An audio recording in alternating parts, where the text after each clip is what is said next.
இயேசு கிறிஸ்து யார் அப்படி என்று சொன்னால், அவர் நம்மை உயிர்ப்பிக்கிறவர் என்று சொல்லி 3 காரியங்களை உங்களோடு கூட பேசி நான் கடந்து செல்கிறேன். ஆவியானவர் நம்மை பலப்படுத்துவாராக. நம்முடைய இரட்சகர் யார் என்றால், அவர் நம்மை உயிர்ப்பிக்கிறவராக இருக்கிறார். முன்காலத்தில் நாம் பாவத்திலே இருந்தோம். பாவத்திலே இருந்த நம்மை ஆண்டவர் கிருபையினால உயிர்ப்பித்தார். உயிர்ப்பித்த தெய்வம் திரும்பவும் ஏதோ சூழ்நிலைகளினால திரும்பவும் பாவம் செய்கிறதான நேரத்தில் பரலோகம் நம்மை எப்படி பார்க்கிறது என்று சொன்னால், ஒரு மரித்தவனாக தான் நம்மை பார்க்கிறது. இயேசு கிறிஸ்து யாவீருடைய வீட்டில் வந்து பிள்ளை நித்திரையாக இருக்கிறது என்று தான் சொன்னார். ஆனால் தகப்பனை நன்கு அறிந்ததான இளைய குமாரன் தகப்பனை விட்டு தூரம் போனதான நேரத்தில் அவன் மரித்தான் என்று சொல்லப்பட்டிருக்கிறது. இந்த ராத்திரி வேளையில் என் ஆண்டவர் இந்த காலத்திலே நம்மை ஒரு 2 காரியங்களிலே உயிர்ப்பிக்க போகிறார் என்பதை நான் உங்களோடு கூட வேத வசனத்தின் அடிப்படையில் பேசுவதற்கு ஆவியானவர் என்னை பலப்படுத்துவாராக. என் அன்புக்குரியவர்களே, எபேசியருக்கு எழுதின நிருபத்தில் அப்போஸ்தலனாகிய பவுல் சொல்லுகிறார், 2வது அதிகாரம் 1வது வசனத்தில், அக்கிரமங்களினாலும் பாவங்களினாலும் மரித்தவர்களாகிய உங்களை உயிர்ப்பித்தார் என்று சொல்லி. அப்போ பாவம் செய்கிற ஒரு மனிதனை மரித்த ஒரு நிலைமைக்கு பைபிள் ஒப்பிட்டிருக்கிறது. நாம் நினைக்கிறோம், நாங்கள்லாம் ரட்சிக்கப்பட்டாச்சு, நாங்கள்லாம் இயேசுவை சொந்த இரட்சகராக ஏற்றுக்கொண்டு விட்டோம், ஆகையினால் எங்கள் மேலே இப்போ நாங்கள் பாவிகள் எல்லாம் இல்லை என்று சொல்லி. ஆனால் ரட்சிக்கப்பட்ட பிறகும் தகப்பனை நன்கு அறிந்த பிறகும் நாம் பாவத்தில் இருப்போமே. ஆனால் வேத புஸ்தகத்தின் அடிப்படையில் நாமும் ஆவிக்குரிய வாழ்க்கையில் ஒரு மரித்த நிலைமையிலே தான் இருந்து கொண்டிருக்கிறோம் என்பதை மறந்துவிடக்கூடாது. ஆவிக்குரிய வாழ்க்கையில் கிறிஸ்துவை அறிந்த பிறகும் துணிகரமாக, இது தவறு என்று தெரிந்தும் துணிகரமாக நாம் செய்த பாவத்தினால ஆண்டவருடைய பெயரில் நம்ம வாழ்கிறோம். ஆனால் ஆண்டவரோடு ஒரு தொடர்பும் இல்லாத ஒரு வாழ்க்கை, ஒரு பாவத்திலே வாழ்ந்து கொண்டிருப்போமே. ஆனால் என் கர்த்தர் 2வதாக நம்மை இந்த 3வது ராத்திரி வேளையில் உயிர்ப்பிப்பதற்கு அவர் வல்லமையுடையவராக இருக்கிறார். ஸ்தோத்திரம். இன்றைக்கு நாங்கள் பார்க்கிறோம், அநேக கிறிஸ்தவர்களுக்குள்ளே ஒரு பெரிய ஒரு கேள்வி, நாங்கள் துணிகரமாக பாவம் செய்தோம், இனி ஆண்டவர் எங்களை சேர்த்து கொள்வாரா? இனி ஆண்டவர் எங்களுடைய குறைகளை மன்னிப்பாரா? இனி ஆண்டவர் எங்களை கழுவுவாரா? இனி கர்த்தர் எங்களை சுத்திகரிப்பாரா என்கிறதான ஒரு கேள்வி பலருக்குள்ளே. ஆண்டவர் என்னை சேர்த்து கொள்வாரா? இது தவறு என்று தெரிந்தும், இதை செய்தால் நான் நித்திய ராஜ்யத்தை இழப்பேன் என்று தெரிந்தும், இந்த பாவத்திலே நான் தொடருவேனே ஆனால் தேவன் தன்னுடைய முகத்தை எனக்கு மறைப்பார் என்று தெரிந்தும் தொடர்ச்சியாக துணிகரமாக அந்த பாவத்தினாலேயே தேவனோடு கூட உறவாடுகிற அனுபவத்திலிருந்து விழுந்து போய் தேவ பிரசன்னத்திலிருந்து விழுந்து போன சிலர் இந்த 3வது கூடுகையிலே உண்டு. கர்த்தர் அவர்களை உயிர்ப்பிப்பதற்கு அவர் வல்லமையுடையவராக இருக்கிறார். லூக்கா 15வது அதிகாரத்தில் காணாமற் போன 3 காரியத்தை அங்கே பார்க்க முடியும். காணாமற் போன ஆடு, காணாமற் போன வெள்ளிக்காசு, காணாமற் போன இளைய குமாரன். காணாமற் போன ஆட்டை இந்த மேய்ப்பன் தேடி போனார். காணாமற் போன வெள்ளிக்காசை அந்த சகோதரி விளக்கை கொளுத்தி தேடினார்கள். காணாமற் போன இளைய குமாரனை தகப்பன் தேடி போகவில்லை. அவனுக்கு வழி தெரியும், அவன் வந்தால் அவனை திரும்ப இந்த தகப்பன் உயிர்ப்பிப்பதற்கு வல்லமையுடையவராக இருக்கிறார். காணாமற் போனவர்களை அவர் தேடுகிறார், இன்றைக்கும் தேடுகிறார். காடுகளிலும் மலைகளிலும் குன்றுகளிலும் இன்றைக்கும் காணாமற் போன ஆடுகளைப் போல இருக்கிறவர்களை ஆண்டவர் தேடி போகிறார். ஆனால் துணிகரமாக தகப்பனுடைய அன்பு தெரிந்தும், தகப்பனுடைய ஆசீர்வாதங்கள் தெரிந்தும், தகப்பனுடைய வீட்டின் மேன்மை தெரிந்தும், தகப்பனை விட, தகப்பனோடு கூட இருக்கிறதை விட, தகப்பனை விட்டு தகப்பனுடைய ஆசையை அழித்து போட்டு, கிருபைகளை அழித்து போட்டு, தேவன் தகப்பனுடைய பிரசன்னத்தை அழித்து போட்டு, தகப்பன் வைத்த அபிஷேகத்தை அழித்து போட்டு, எல்லாவற்றையும் இழந்து நிற்கதியாத ஒரு நிலைமையில் நிற்கலாம். ஆனால் நாம் அந்த நிலைமையில் இருக்கிறோம் என்று அநேகருக்கு தெரியாது. வெளியே பார்த்தா அவர்கள் கைத்தட்டுவார்கள், பாடுவார்கள். ஆனால் உள்ளுக்குள்ளே ஒரு தேவ பிரசன்னத்தில் மரித்து போய்விட்ட ஒரு அனுபவம், தேவனுடைய கிருபையை நஷ்டப்படுத்தினதான அனுபவம். ஜெபிக்க போய் உட்கார்ந்தால் ஜெபிக்க முடியல. ஏதோ உலக சிந்தனைகளினாலே கட்டப்பட்டு ஊழியத்தை தீவிரமாக செய்ய முடியல. ஆண்டவருக்காக அர்ப்பணித்ததை நிறைவேற்ற முடியல. ஆதி நாட்களிலே பண்ணின பொருத்தனைகளை செய்து முடிக்க முடியவில்லை. ஆண்டவர் எனக்கு சுகத்தை தந்தால், பலனை தந்தார், ஆரோக்கியத்தை தந்தால் ஆண்டவருக்காக பல காரியங்களை செய்வேன் என்கிற தீர்மானங்கள் உண்டு. ஆனால் எல்லாவற்றையும் இன்றைக்கு மரித்து போன ஒரு நிலைமையில் இருந்து கொண்டிருக்கலாம். ஆனால் கிருபை உள்ள கர்த்தர், இரக்கமுள்ள கர்த்தர், தயவுள்ள கர்த்தர், ஸ்தோத்திரம், அவர் என்ன விரும்புகிறார் என்றால், நீங்கள் தேடி வந்தால், உங்களுடைய தவறை உணர்ந்து இந்த தகப்பனுடைய பாதத்திலே திரும்ப வருவீர்கள் என்று சொன்னால், அந்த தகப்பன் திரும்ப நம்மை உயிர்ப்பிப்பதற்கு அவர் வல்லமையுடையவராக இருக்கிறார். எத்தனை பேர் ஆமேன்னு சொல்லுகிறீங்க? கரம் ஏற்றி கர்த்தருக்கு ஒரு அல்லேலூயா சொல்லிருங்க பார்க்கலாம். ஸ்தோத்திரம். இதற்குள்ளே ஜனங்கள் கண்டிப்பாக உண்டு. ஆவியானோர் தெளிவாக சபையோடு, ஜனத்தோடு, தேசத்தோடு பேசுகிறார்.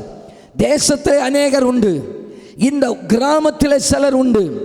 ஆண்டவரை அறிந்த பிறகும், ஆண்டவருடைய அன்பை அறிந்த பிறகும் இன்றைக்கு ஏதோ சில பாவத்தினால இழுக்கப்பட்டு, சிற்றின்பங்களிலே இழுக்கப்பட்டு தூரத்தில் போயிருக்கிறவர்களை திரும்ப உயிர்ப்பிப்பதற்காக என் கர்த்தர் கிருபை உள்ள கர்த்தர் வல்லமையுடையவராக இருக்கிறார், இரக்கமுடையவராக இருக்கிறார், தயவுள்ளவராக இருக்கிறார். இது கர்த்தர் நமக்கு தந்த காலம். ஆண்டவரிடத்தில் திறந்த மனதோடு கூட, ஆண்டவரே, பரத்துக்கு விரோதமாகவும் உமக்கு விரோதமாகவும் பாவம் செய்தேன், நீர் என்னை திரும்ப சேர்த்து கொள்ள நல்லவர், கர்த்தர் என்னை திரும்ப சேர்த்து கொள்ளும் ஆண்டவரே, என் தகப்பன் என்னை அணைத்து கொள்ளுவீராக. நான் தகப்பனை விட்டு தூரம் போனது உண்மைதான், தகப்பனுடைய பிரசன்னத்தை இழந்து நிற்கிறது உண்மைதான், இன்றைக்கு தொடர்பில்லாமல் நிற்கிறது உண்மைதான். என்னை திரும்பவும் உயிர்ப்பியும் ஆண்டவரே என்று கேட்டால், என் கர்த்தர் இரண்டாவது விசை சிலரை உயிர்ப்பித்திருக்கிறார். ஸ்தோத்திரம். சிம்சோனை திரும்ப இரண்டாவது விசை உயிர்ப்பித்தார் என்று வேத புத்தகத்திலே நாம் பார்க்கிறோம். இரண்டாம் தரம் யோனாவை கர்த்தர் உயிர்ப்பித்து பயன்படுத்தினார். இரண்டாவது விசை பேசியிருக்கிறார். இரண்டாவது முறை பேதுருவை அழைத்து அதே கடற்கரையில் அதே போல திரும்பவும் படகை நிரப்ப பண்ணி திரும்பவும் பலரை வேத புத்தகத்திலே உயிர்ப்பித்திருக்கிறார். இந்த கடைசி காலத்தில் விழுந்து போய் பாவத்திலே மரித்து கிடக்கிற சபையை, ரட்சிக்கப்பட்ட தெய்வ பிள்ளைகளை, ரட்சிக்கப்பட்ட தூரம் போனவர்களை திரும்ப இன்றைக்கு உயிர்ப்பிக்க என் கர்த்தர் வல்லமையுடையவராக இருக்கிறார். ஹல்லேலூயா. நம்ம நினைக்கலாம், ஆண்டவர் என்னை தள்ளி விட்டார் என்று நினைக்கலாம். ஆண்டவர் மட்டும் நம்ம தள்ளணும்னு நினைச்சிருந்தா என்றைக்கோ தள்ளி இருக்கலாங்க, என்றைக்கோ தள்ளி இருக்கலாம். நம்ம பண்ணுகிற தவறு அவருக்கு மறைவா இல்லை. குடும்பத்துக்கு கண்களை நீங்கள் மறைச்சிருக்கலாம், ஆனால் அவருடைய கண்களுக்கு மறைவாக ஒன்றுமே கிடையாது. அன்றைக்கே ஆண்டவர் நம்மை தட்டி தூக்கி இருக்கலாம், ஆண்டவர் அன்றைக்கே நம்மை அழித்திருக்கலாம், அன்றைக்கே ஆண்டவர் நம்மை நாசம் பண்ணியிருக்கலாம். ஆனால் நம்மை நாசம் பண்ணுவது தேவனுடைய சித்தம் அல்ல, நம்மை திரும்ப உயிர்ப்பிப்பதே தேவனுடைய சித்தமாக இருக்கிறது. அதற்காக நல்ல கையை தட்டி அப்பாவுக்கு ஒரு ஆமேன்னு சொல்லுங்க பார்க்கலாம். நல்ல தலைக்கு மேல ஒரு கையை தட்டி ஒரு ஆமேன்னு சொல்லுங்க பார்க்கலாம். என்னை திரும்ப உயிர்ப்பிப்பது தான் தேவனுடைய பெரிய சித்தமாக இருக்கிறது, பெரிய நோக்கமாக இருக்கிறது. அதை இன்றைக்கு அவர் செய்ய வல்லமை உடையவராக இருக்கிறார். இரண்டாவதாக கர்த்தர் நம்மை உயிர்ப்பிக்கிறது. பேதுருவை உங்களுக்கு உதாரணமாக சொல்லுகிறேன். ஆண்டவர் இந்த பேதுருவை பார்த்து, பேதுரு 3.5 வருஷம் இயேசுவோடு கூட நடந்தவர், 3.5 வருஷம் கூட நடந்தவர். இப்போ ஆண்டவரை மாதிரி தெரியாதுன்னு சொல்றார், சபிக்கிறார், சத்தியம் பண்ணுகிறார், இவரை எனக்கு தெரியாதுன்னு சொல்லி ஆணையிடுகிறார். மறுதலித்து போன ஒரு அனுபவம். இப்போ இவருக்குள்ள ஒரு மனங்கசப்பு வருகிறது, மனங்கசந்து அழுகிறார். கண்டிப்பாக இவரைக்குள்ளே ஒரு கேள்வி இருந்திருக்கும், என்ன, திரும்ப இனி கர்த்தர் என்னை பயன்படுத்துவாரா, இனி இந்த கர்த்தர் என்னை சேர்த்து கொள்ளுவாரா? ஆகையினால 3.5 வருஷத்துக்கு முன்னால விட்ட வலையை தேடி, 3.5 வருஷத்துக்கு முன்னால விட்ட படகை திரும்ப எடுத்துக்கொண்டு, நான் போகிறேன், நீங்களும் வருகிறீர்களா என்று சொல்லி சொந்தங்களை சகோதரர்கள் எல்லாம் கூட்டி கொண்டு திரும்ப மீன் பிடிக்க போயிட்டாரு. அதுக்கு காரணம் என்ன தெரியுமா? திரும்ப கர்த்தர் என்னை சேர்த்து கொள்ளுவாரா, திரும்ப கர்த்தர் என்னை பயன்படுத்துவாரா, திரும்ப நான் அதிசயங்களை பார்ப்பேனா? என் அன்புக்குரியவர்களே, அந்த நேரத்திலையும் 3.5 வருஷத்துக்கு முன்னால் லூக்கா 5 வெறும் படகோட நிற்கிறதை இயேசு பார்த்து படகின் மேலே ஏறினார் இல்லையா? இப்போ யோவான் 20வது அதிகாரத்திலையும் இப்போ இந்த மனுஷன் வெறுமையா இருக்கிறத பார்த்து என் கர்த்தர் அங்கேயும் இந்த மனுஷனை தேடி வந்து சொல்லுகிறார், 2வது அழைப்பை கொடுக்கிறார். 2வது அழைப்பை கொடுக்கிறார். நீ என்னை மறுதலித்தது உண்மைதான், நீ என்னை பகைத்தது உண்மைதான், என்னை தள்ளினது உண்மைதான், என்னை தெரியாதென்று சொன்னது உண்மைதான், அற்புத அடையாளங்களை கண்ட நீ எல்லாருக்கும் முன்பாக என்னை மறுதலித்தது உண்மைதான். ஆனால் இன்றைக்கு நான் உன்னை நேசிக்கிறேன், திரும்பி வந்துவிடு என்று கர்த்தர் அழைக்கிறார். திரும்ப என்னை உயிர்ப்பிக்கிற ஒரு கர்த்தராக இருக்கிறார். அல்லேலூயா. அந்த வலது கரத்தை உயர்த்தி நன்றி ஆண்டவரே. ஓ இயேசுவின் மகா அன்பிதே, அதினாலும் அறியலாகுமோ, இதற்கிண ஏதும் வேறில் இண ஏதும் வேறில்லை. எல்லாரும் நல்ல கவனிங்க. உலகம் தப்பு பண்ணுனா தள்ளுங்க, உலகம் அவ்வளோதான்னு சொல்லுங்க. ஆனால் என் கர்த்தர் திரும்புவதற்கு, திரும்ப என்னை உயிர்ப்பிக்கிற ஒரு நல்ல ஆண்டவர் இருக்கிறார். ஆவியானவர் என்னை ரொம்ப உற்சாகப்படுத்தினதுனால இந்த வார்த்தை இந்த 3வது ராத்திரி வேளையில் உங்களோடு கூட பேசுகிறேன். பின்மாற்றத்தில் இருக்கிற சிலரை திரும்பவும் கர்த்தர் ஒப்பு கொடுக்கிறவர்களை கரத்தில் எடுத்து பயன்படுத்த அவர் விருப்பமுடையவராக இருக்கிறார். ஆண்டவரை விட்டு தூரம் போனதுனால கிருபைகளை இழந்து, அபிஷேகத்தை இழந்து, வல்லமையை இழந்து, பிரசன்னத்தை இழந்து நிற்கிறவங்களை திரும்பவும் அந்த பிரசன்னத்தை கொடுப்பதற்கு அவர் வல்லமையுடையவராக இருக்கிறார். அது எனக்கு வேணும்னு சொல்லுகிறவங்க 2 கையை தட்டி அப்பாவை மகிமைப்படுத்துக பார்க்கலாம். அதை நான் திரும்ப பெற்றுக்கொள்ள விரும்புகிறேன் என்று சொல்லுகிறவர்கள், தேவ பிரசன்னத்தை அனுபவித்து நாட்கள் ஆகிவிட்டது, தேவனுடைய அன்பை அனுபவித்து நாட்கள் ஆகிவிட்டது. ஜெபத்தில் தேவ பிரசன்னத்தை உணர முடியல, கிருபையை உணர முடியல. ஆனால் உள்ளத்தில் ஒரு குற்ற உணர்வு, தேவன் என்னை தள்ளிவிட்டாரோ, என்னை மறந்து விட்டாரோ? இல்லையா, திரும்ப உங்களை உயிர்ப்பிக்கவே விரும்புகிறார். இளைய குமாரனுக்கு திரும்ப மோதிரத்தை போட்டு, திரும்ப விலையேறப்பட்ட வஸ்திரத்தை கொடுத்து, திரும்ப பாதரட்சையை கொடுத்தது போல நமக்கு தரத்தான் விரும்புகிறார். ஆனால் வாய்ப்புகளை பயன்படுத்திக்கிடணும். பார்த்துக்கோங்க, வாய்ப்புகளை தவற விட்டா பிறகு பெரிய ஆசீர்வாதத்தை இழந்து விடுவோம். நம்ம கன்னியாகுமரி மாவட்டத்தில் என்னுடைய நண்பன் ஒருவர் ஊழியம் செய்கிறார். நானும் அவரும் ஒரே வயது. ஒரு நல்ல ஒரு ஆக்டிவான ஒரு சபை அவருக்கு உண்டு. அவருடைய தாயார் ரொம்ப நல்ல ஊழியம் பார்த்ததான ஒரு அம்மா, நல்ல ஜெபம் பண்ணுவாங்க. அவங்க வருஷங்களுக்கு முன்பாக அவங்க வீட்டில் ஒரு ஜெபம் நடக்கும். அந்த ஜெபத்தில் வாரம் அநேக பெண்கள் கூடி கூடி ஜெபிப்பாங்க. அற்புதங்கள் நடக்கும், பேய்கள் ஓடும், நோய்கள் மாறும், நிறைய பிசாசு துரத்துவாங்க அந்த அம்மா. தீர்க்க தரிசனங்கள் எல்லாம் வெளிப்படும் அந்த ஜெபத்தில். இப்போ அந்த ஜெபத்தில் ஒரு முறை என்ன ஆனதென்றால், ஒரு சகோதரி அந்த ஜெபத்தில் வந்திருக்கிறாங்க. இந்த தாயார் தீர்க்க தரிசனம் சொல்லுகிறாங்க. அந்த சகோதரியுடைய பேரை சொல்லி, நீ இந்த பாவத்தில் இருந்து கொண்டிருக்கிறாய், நீ இந்த பாவத்தை விட்டு வெளியே வர வேண்டும் என கர்த்தர் உன்னை எச்சரிக்கிறார் என்று சொல்லி அவர்கள் தீர்க்க தரிசனம் சொல்லுகிறார்கள். ஆனால் இவர்கள் அந்த வார்த்தைக்கு இணங்கவில்லை. திரும்ப அடுத்த வாரம் ஜெபம் நடக்கிறது, பிரச்சனை இல்லை. 2-3 வாரம் கழித்து திரும்பவும் அதே வார்த்தையினால் எச்சரிக்கப்படுகிறார்கள். அன்றைக்கு எச்சரிக்கப்படுகிறதான நேரத்தில் இவர்கள் கீழ்ப்படியவில்லை. நடந்தது என்னவென்றால், சில மாதங்கள் அப்படியே தான் போனது. சில மாதங்களுக்கு பிறகு இன்னொரு சகோதரி அந்த ஜெபத்தில் இருந்தவர்கள் தீர்க்க தரிசனம் சொல்லுகிறார்கள். அவர்கள் மூலமாய் ஆண்டவர் பேசுகிறார். சகோதரியே, நீ போய்கொண்டிருக்கிற பாதை பொல்லாத வழி. இந்த பாதையிலிருந்து திரும்ப வேண்டுமென ஆண்டவர் எச்சரிக்கிறார். நீ இந்த பாதையிலிருந்து திரும்பினால் ஆண்டவர் உன்னை உயிர்ப்பிப்பார். உன் குடும்பத்தில் எல்லாரை விடவும் கர்த்தர் உன்னை மேன்மைப்படுத்துவார், கர்த்தர் உங்களை உயர்த்துவார் என்று சொல்லி கர்த்தர் சொல்லுகிறார். ஆனால் நீ திரும்பாவிட்டால் உங்க குடும்பத்தில், உங்க சமுதாயத்தில் எல்லாரை பார்க்கிலும் பரிதவிக்கப்படத்தக்க நிலைமையிலே தள்ளப்படுவாய் என்கிறதான வார்த்தை கடைசியாக அங்கே பேசப்படுகிறது. இந்த சகோதரி அதற்கு கீழ்ப்படியவில்லை. திரும்ப அதே பாவத்திலே தொடர்ந்து அந்த ஒரு அவிசுவாசியான ஒரு குடிகாரனை திருமணம் பண்ணி கொண்டால் அவருடைய விருப்பத்தின்படி. இதே கன்னியாகுமரி மாவட்டத்தில் நடந்த சம்பவத்தை சொல்லுகிறேன். இப்போ திருமணம் எல்லாம் முடிந்து அவர்களுக்கு 2 பிள்ளைகள். 2 பிள்ளைகள் பிறக்கிறது. அப்பப்போ சபைக்கு வருவார்கள்.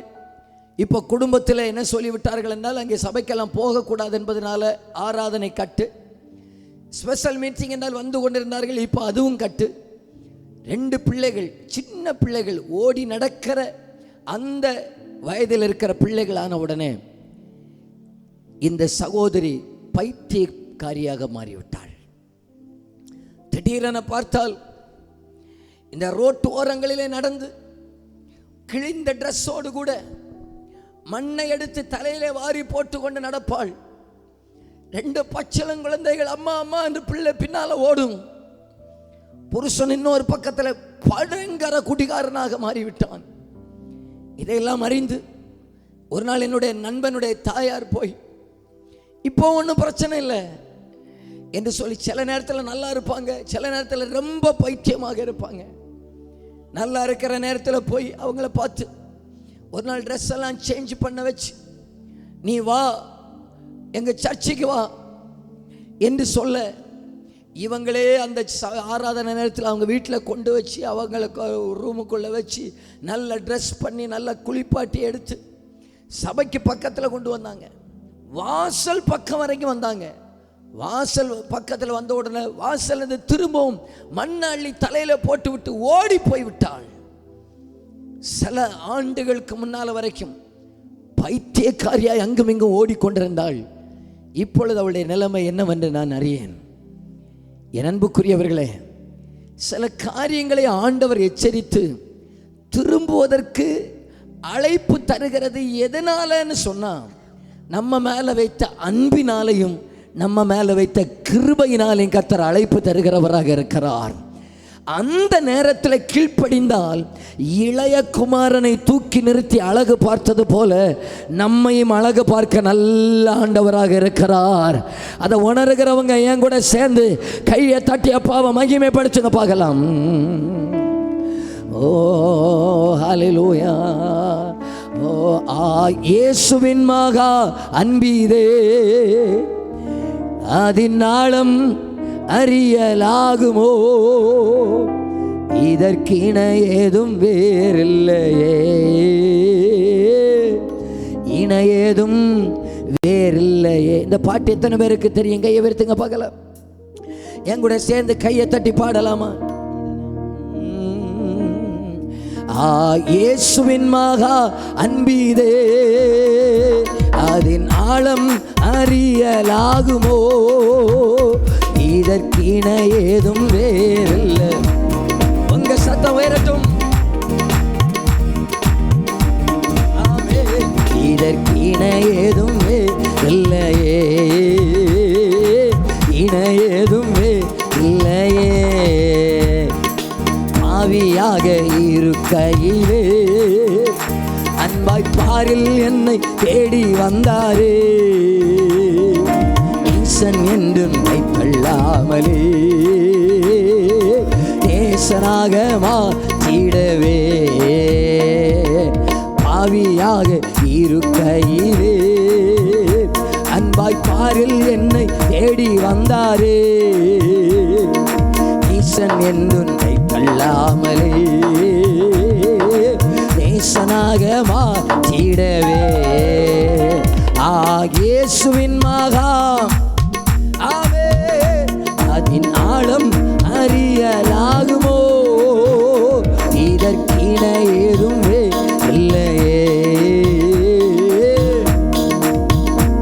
இல்லையே, இதற்கின ஏதுமே இல்லையே.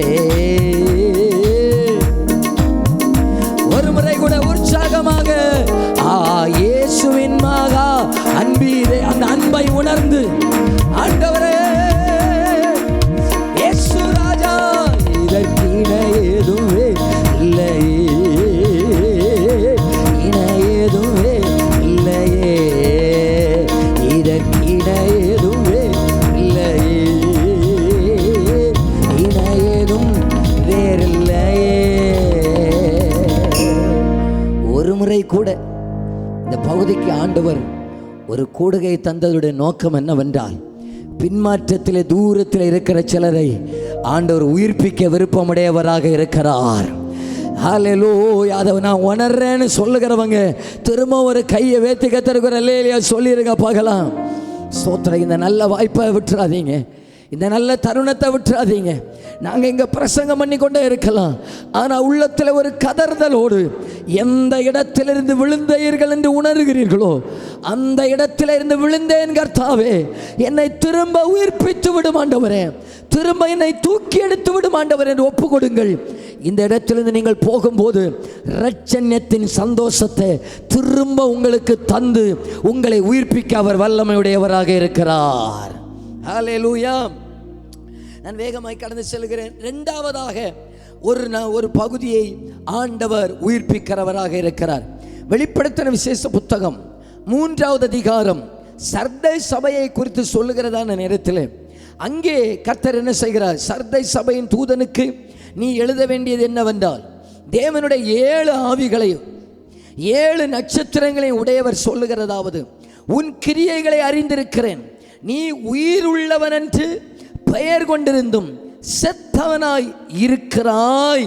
நீ விழித்து கொண்டு சாகிறதற்கேதுவானவைகளை சிறப்படுத்து, உன் கிரியைகள் தேவனுக்கு முன் நிறைவுள்ளவைகளாக காணப்படவில்லை. ஆகையால் நீ கேட்டு பெற்றுக்கொண்ட வகையை நினைவு கூர்ந்து அதை கை கொண்டு மனம் திரும்பு.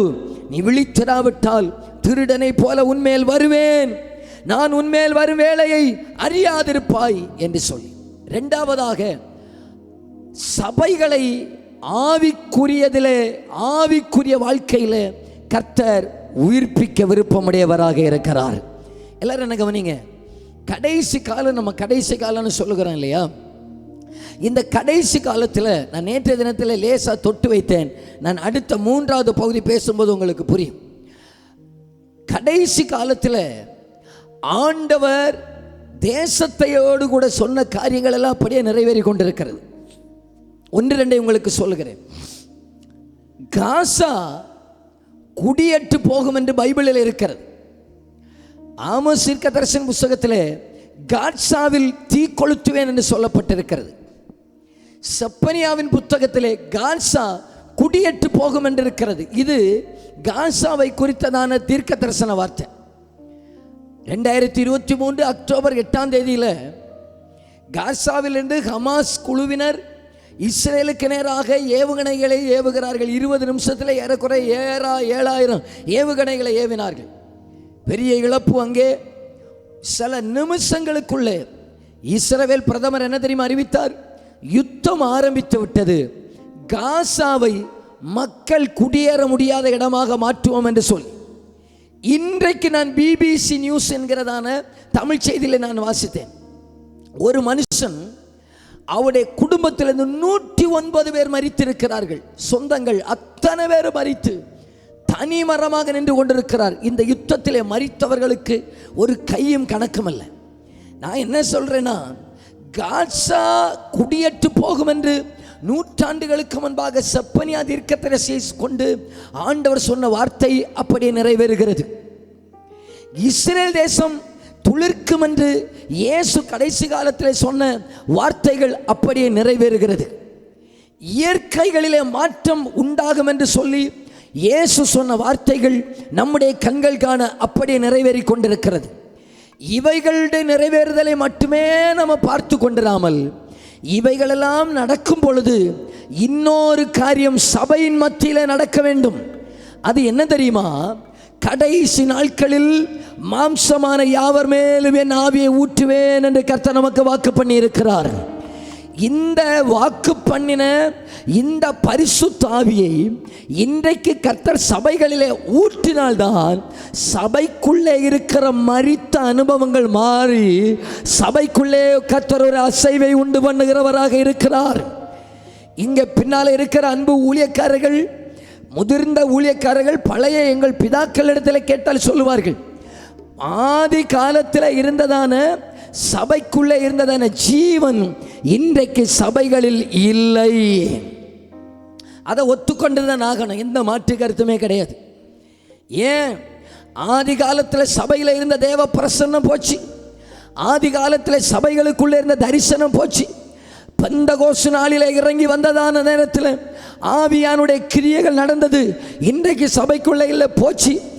ஏதோ ஒரு விதத்தில் சர்தை சபையை போல ஒரு உயிருள்ளவர்கள் என்று பெயர் கொண்டும் ஒரு செத்து போன அனுபவத்தில் இருப்போமே. ஆனால் என் கர்த்தருடைய ஆவியானவர் உலர்ந்து போன எலும்புகளில் அவருடைய வல்லமையை அனுப்பி அங்கே ஒரு சேனையாக எழுப்பினது போல இன்றைக்கு நம்முடைய சபைகளுக்கு அத்தியாவசியமான தேவை என்னவென்றால், கடைசி காலத்தில் வாக்கு பண்ணின பரிசுத்த ஆவியை நீர் ஊற்றுவீரே, ஆனால் எங்கள் சபையில் இருக்கிற மரித்த அனுபவங்கள் மாறும் ஆண்டவரே.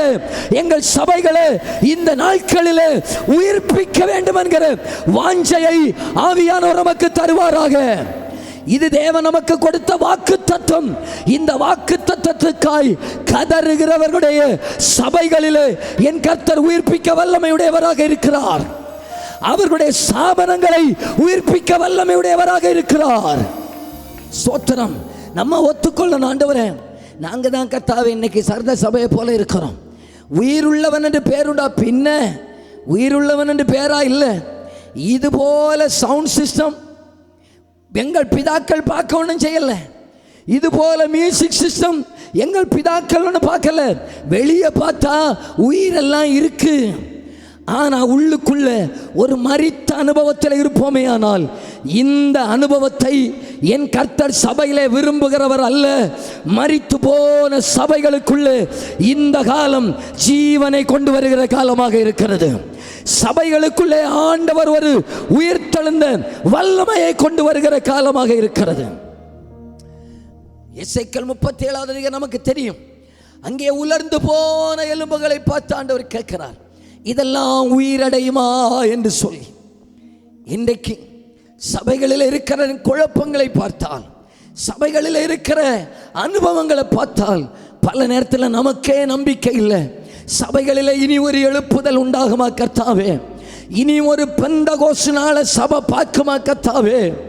இனி ஒரு ஆதி அப்போஸ்தலர் நடபடிகளிலே சொல்லப்பட்டிருக்கிற அனுபவத்தை இனி திரும்ப பார்ப்போமா கர்த்தாவே என்கிற கேள்வி நம்மை அறியாமலே உண்டாகிறது. ஆனால் நமக்கு நம்பிக்கை இல்லை. அநேகருக்கு இவைகள் உயிரடையுமா? இந்த மரித்துவான சபை உயிரடையுமா? இந்த மரித்துவான ஆவிக்குரிய வாழ்க்கை உயிரடையுமா? கர்த்தர் அந்த நேரத்தில் எசேக்கியேலை பார்த்து என்ன தெரியுமா சொன்னார்? முதல்ல என்ன தெரியுமா சொன்னார்? இவைகளை பார்த்து நீ பேசுன்னு சொன்னார். பேசு. ஸ்தோத்திரம். நான் விசுவாசிக்கிறேன், ஆண்டவர் நமக்கு இந்த கூடுகைகளை எல்லாம் தந்து பேசுகிறோம். பார்க்கும்போது ஒன்றுமே நடக்காதது போல இருக்கலாம். ஆனால் ஏதோ ஒரு மாற்றங்களை கர்த்தர் உள்ளுக்குள்ளே நடப்பித்து கொண்டே இருக்கிறார். கர்த்தர் உயிர்ப்பிப்பதற்கு ஆரம்பமாக ஏதோ சிலதை செய்து கொண்டே இருக்கிறார். ஏதோ சிலதை உள்ளுக்குள்ளே நடப்பித்து கொண்டே இருக்கிறார் என்பதை உணர்கிறவங்க கையை தட்டி அப்பாவை துதிக்க ஆரம்பிங்க பார்க்கலாம். ஹல்லேலூயா. மனுபுத்திரனே, இது உயிரடையுமா? மனுபுத்திரனே, இது திரும்ப உயிரடையுமா? இந்த சபைகள், சர்தை சபை உயிரடையுமா? இந்த லவோதிக்கேயா சபை உயிரடையுமா? கர்த்தர் இந்த காலத்தில் சொல்லுங்க, நீங்க பேசுங்க, நீ பேசு பேசு. நான் இதுக்கு பின்னால இன்னொரு காரியத்தை சொல்லுகிறேன். உலர்ந்து போய் அற்பமாக இருக்கிறதான நேரத்தில், ஒண்ணுமே நடக்காத காலத்தில் பேசப்படுகிற வார்த்தைகள் ரொம்ப பவர்ஃபுல்லானதாகும். நடந்த பிறகு இல்லை, நடப்பதற்கு முன்பாகவே பேசப்படுகிற வார்த்தைகள் ரொம்ப பவர்ஃபுல்லானதாக்கும். நான் ஒரு சின்ன ஒரு சாட்சியை உங்களுக்காக சொல்கிறேன்.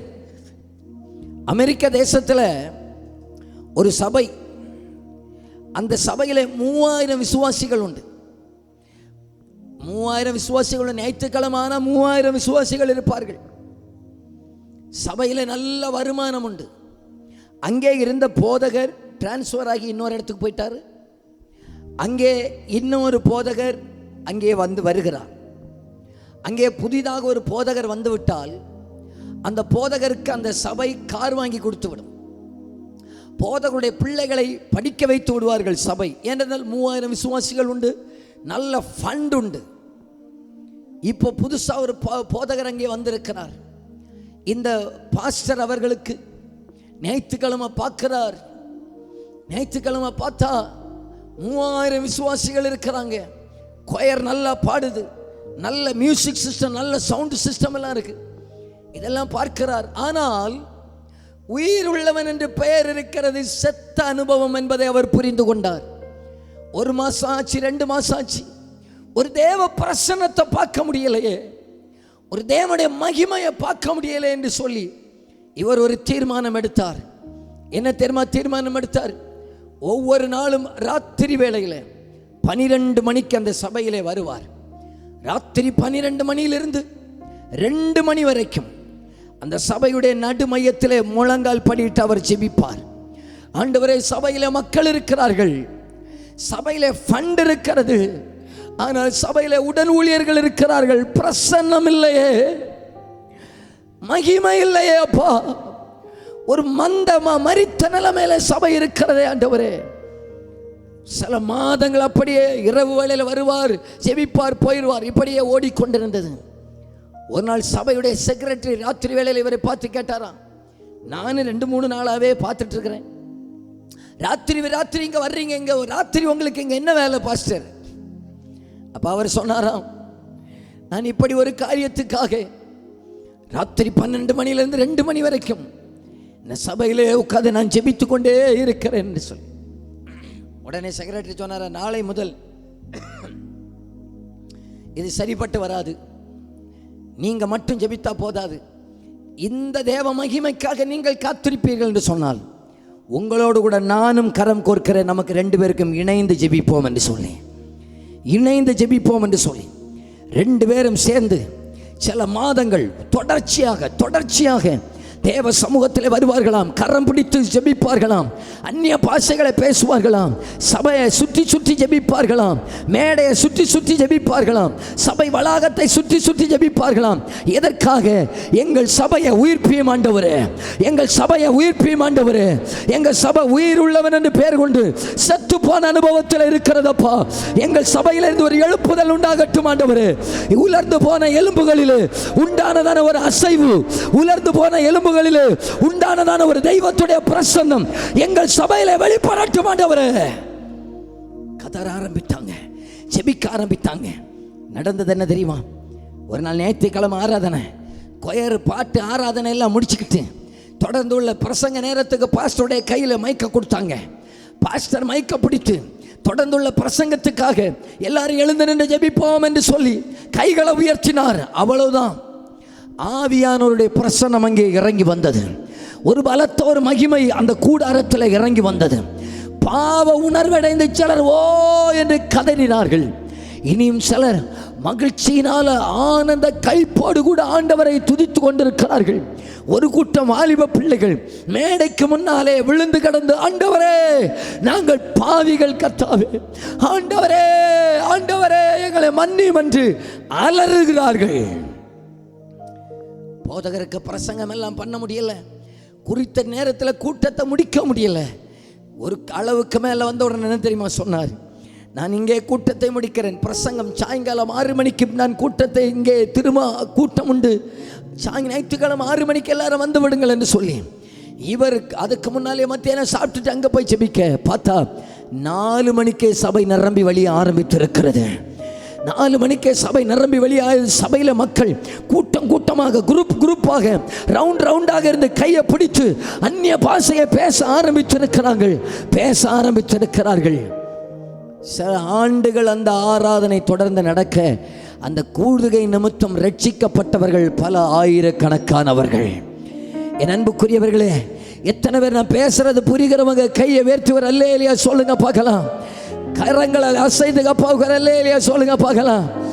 அதையெல்லாம் பார்த்தாதான் எங்களுக்கு தெரியுது, என்ன தெரியுது? சபைக்கு இன்றைக்கு ஒரு உயிர்ப்பிக்கப்படுகிற ஒரு அனுபவம் தேவை.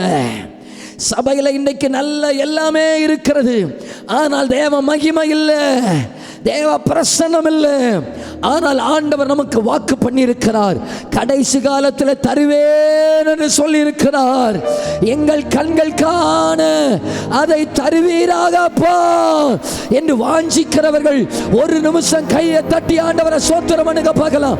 என் சத்தத்தை பார்க்க வேண்டாம், எங்க போதகர்களை பார்க்க வேண்டாம், அத்தனை பேரும் கைகளை தட்டி வாய்களை திறந்து இயேசுவே என்று கூப்பிடுங்க பார்க்கலாம். நாவின் கட்டுகள் இயேசுவின் நாமத்தில் அவிழ்க்கப்படுவதாக, சோர்வுகள் மாறி போவதாக. தெய்வத்துடைய பரிசுத்த ஆவியானவர் உலர்ந்து போன அனுபவங்களை உயிர்ப்பிக்கிற ஆவியானவர். நீங்க ஜெபிங்க, நீங்க துதிங்க, எங்களை பார்க்க வேண்டாம். நல்ல கையை தட்டி இயேசுவின் நாமத்தில்.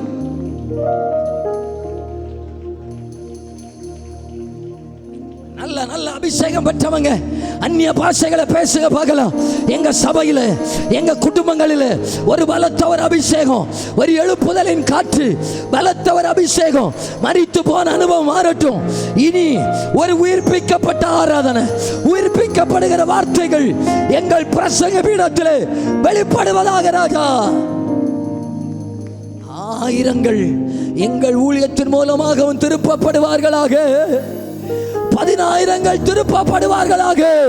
எங்கள் பிரசங்க பீடங்கள் அக்கினியாய் மாறுவதாக. எங்கள் சபையில அக்கினி பற்றி எரியட்டும் ஐயா.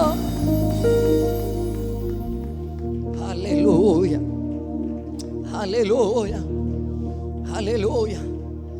என் அன்புக்குரியவர்களே, இது ஒரு போதகருடைய ஜெபம் மட்டுமல்ல. இந்த இடத்தில் இருக்கிறவங்க நீங்க எந்த சபைக்கு போனாலும் பரவாயில்ல, நீங்க எந்த ஆராதனையிலிருந்து வந்திருந்தாலும் பரவாயில்ல, நீங்க போகிற சபையில், நீங்க போகிற ஊழியத்துக்காக எங்க சபையில் ஒரு உயிர்ப்பிக்கப்படுகிற ஒரு அனுபவத்தை நாம் பார்க்கணும்னு நீங்க ஜெபிக்க ஆரம்பித்து பாருங்கள். என் கர்த்தர் அந்த மகிமையை கொண்டு வர வல்லமையுடையவராக இருக்கிறார். இன்னைக்கு புதுசா பிரசங்கிக்கிறவர்கள் அல்ல, புதுசா பாடுகிறவர்கள் அல்ல. தெய்வ சமூகத்தில் நனைந்த கண்களோடு, நொறுங்குண்ட இருதயத்தோடு, இழந்து போன மகிமையை, இழந்து போன அனலை தாரும் ஆண்டவர் என்று கதறுகிற அந்நாட்களை ஆண்டவர் தேடிக்கொண்டிருக்கிறார். இரவும் பகலும் தெய்வ சமூகத்தில் காத்திருக்கிற தாய்மார்களை ஆண்டவர் தேடிக்கொண்டிருக்கிறார். இன்றைக்கு நம்ம ஜெபிக்க ஆரம்பித்து பாருங்கள். நிச்சயமாகவே ஒரு நாள் அந்த உலர்ந்து போன எலும்புகள் ஒரு சேனையாக எழும்பினது போல நம்முடைய சபைகளுக்கும் ஒரு சேனையாக எழும்பும், ஒரு சேனையாக எழும்பும். எல்லாரும் அந்த வலது கரத்தை வேத்தி சொல்லுங்க பார்க்கலாம். எங்க சபைகள் ஒரு சேனையாக எழும்பும். ஒரு சேனையாக எழுப்புவதற்கு உயிர்ப்பியும் ஆண்டவரேன்னு சொல்லுங்க பார்க்கலாம். உயிர்ப்பியும் ஆண்டவரே. எல்லாரும் வாய்களை திறந்து ப்ளீஸ், எல்லாரும் வாய்களை திறந்து உயிர்ப்பியும் ஆண்டவரே.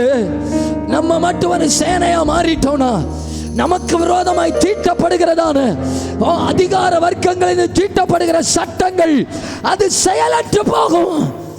ஊழியங்களுக்கு விரோதமாய் சத்துருவானவன் கொண்டு வர திட்டமிட்டு இருக்கிற எல்லா ஆயுதங்களும் அது வாய்க்காமல் போக வேண்டுமே. ஆனால் நம்ம ஒரு சேனையா மாறணும். நம்ம மட்டும் அனல் ஆயிட்டோன்னு வச்சுக்கோங்க, நம்ம மட்டும் சபைகள் மட்டும் உயிர்ப்பிக்கப்பட்டுட்டோன்னு வச்சுக்கோங்க, அசைக்க முடியாத ஒரு சக்தியாக தேவன் சபையை மாற்றப் போகிறார். அசைக்க முடியாத ஒரு சக்தியாக தேவன் சபைகளை மாற்றுவாராக. அந்த அனுபவத்தை எத்தனை பேர் வாஞ்சிக்கிறவங்க அவங்க கையை வேர்த்து ஒரு கம்பீரமா ஒரு அல்லேலூயா சொல்லுங்க பார்க்கலாம். இன்னும் சத்தமா வாஞ்சிப்போம். நமக்கு இன்னைக்கு யார் ஆட்சிக்கு வருவா? அவங்க வருவாங்களா, இவங்க வருவாங்களா? எங்களுக்கு யார் வந்தாலும் எங்களுக்கு பிரச்சனை இல்லை.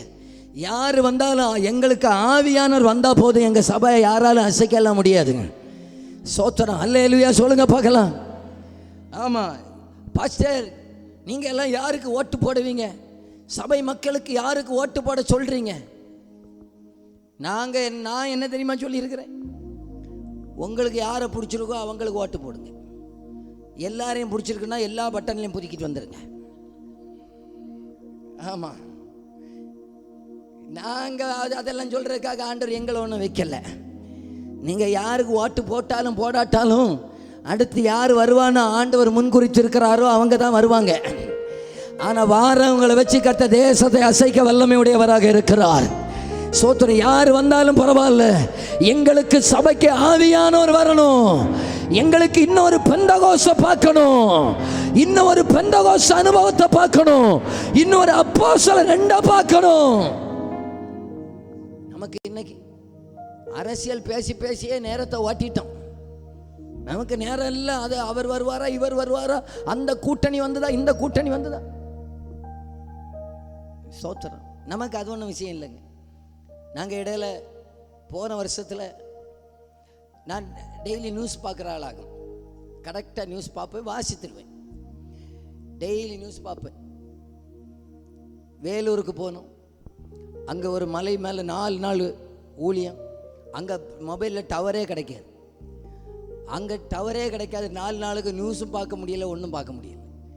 நியூஸும் பார்க்க முடியல, ஒன்றும் பார்க்க முடியல. கீழே வந்து பார்த்தா அங்கே செய்தியை பார்த்தா ராகுல் காந்தி காஷ்மீரில் போய் சேர்ந்துட்டாருன்னு வந்துட்டு. அப்போ எனக்கு தெரிஞ்சிட்டு, அப்போ நம்ம பார்க்காட்டாலும் அவருக்கு நடக்கையில் ஒரு தடை ஒன்றும் கிடையாது.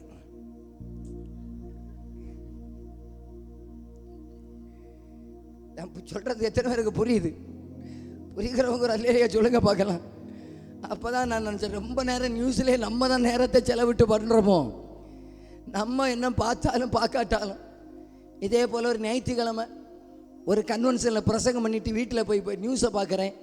உலகக்கோப்பை இறுதிப் போட்டியில் இந்தியா தோற்றது. அப்போ நம்ம பார்த்தாலும் பார்க்காட்டாலும் அது நடக்க வேண்டிய ரெகுலராக நடக்க வேண்டியதெல்லாம் அங்கே நடக்கும். நம்ம இதுக்கு பின்னால் எதுக்கு ஓடுறது? நமக்கு இதுக்கு அப்புறமாக மேலானவைகளை நாடுவோம், மேலானவைகளை தேடுவோம். ரெண்டாவதாக கடைசி காலத்தில் என் கர்த்தர் அதை செய்யணும்னு ஆவலோடு இருக்கிறாருங்க. சபைகளை உயிர்ப்பிப்பதற்கு அவர் ஆவலோடு கூட இருக்கிறார். இது நமக்கு தந்த வாக்கு தத்தம். கடைசி காலத்தில் அந்த வாக்கு தத்தத்துக்காக போராடுவோங்க, அதுக்காக முழங்கால நிற்போங்க, அதுக்காக கண்ணீர் வடிப்போங்க. எங்கள் கண்கள் அந்த மகிமையை காணணும் கர்த்தாவே. எங்க கண்கள் அந்த தேவ மகிமையை பார்க்கணும் ஆண்டவரே. எத்தனை பேர் சொல்லுகிறீங்க? அவங்க கையை வேர்த்து சோத்திரம் பண்ண ஆரம்பிங்க பார்க்கலாம். எங்க கண் அந்த உயிர்ப்பிக்கப்படுறத பார்க்கணும் ஆண்டவரே. எங்க கண் அந்த ஆதி அனுபவத்தை பார்க்கணும் ஆண்டவரே. எங்க கண் எழுப்புதலை பார்க்கணும் ஆண்டவரே. எங்க கண்கள் அசைவா பார்க்கணும் ஆண்டவரே. எங்க கண்கள் அனலை பார்க்கணும் ஆண்டவரே. எங்க கண்கள் அக்னியை பார்க்கணும் ஐயா. அல்லேலூயா. இந்த 3 நாள் கூட்டத்தில் முடியும் போது நான் விசுவாசிக்கிறேன், நம்முடைய ஜெபத்திலே கர்த்தர் மாற்றத்தை கொண்டு வருவாராக. நம்முடைய ஆவிக்குரிய பகுதிகளில் கர்த்தர் மாற்றத்தை கொண்டு வருவாராக. இந்த 2வது ராத்திரி வேளையில் கர்த்தர் அநேகரை உயிர்ப்பிப்பாராக. மரித்து கிடக்கிற ஆவிக்குரிய வாழ்க்கைகளை திரும்ப உயிர்ப்பிக்க வல்லமையுடையவராக இருக்கிறார்.